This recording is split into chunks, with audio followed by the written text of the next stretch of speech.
புதுச்சேரி கடற்கரையில் புதுச்சேரி கலைவிழா 2024 கவர்னர் முதல்வர் முரசு கொட்டி கலைவிழாவை துவக்கி வைத்தனர். புதுச்சேரி அரசு கலை பண்பாட்டுத்துறை, தஞ்சை தென்னக பண்பாட்டு மையமும் இணைந்து நடத்தும் புதுச்சேரி விழாவை புதுச்சேரி துணைநிலை ஆளுநர் கைலாசநாதன், முதல்வர் ரங்கசாமி மற்றும் அமைச்சர்கள் ஆகியோர் முரசு கொட்டி துவக்கி வைத்தனர்.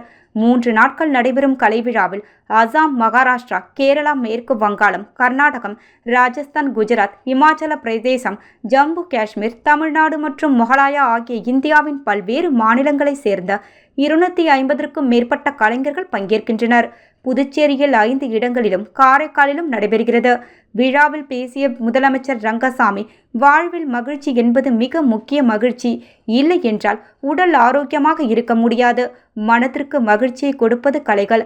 மாநில பாரம்பரிய கலைகளை வளர்ப்பது என்பது மிகவும் அவசியம். புதுச்சேரி பிரெஞ்சு பாரம்பரியம் மிக்க நகரம் தமிழகம். புதுச்சேரியில் பரதக்கலை மிகவும் முக்கியம் வாய்ந்ததாக உள்ளது. பிள்ளைகளுக்கு நாம் கட்டாயம் தரக்கூடிய வேண்டும். புதுச்சேரியில் வார விடுமுறை நாட்களில் சுற்றுலா பயணிகளின் எண்ணிக்கை அதிகரித்துள்ளது.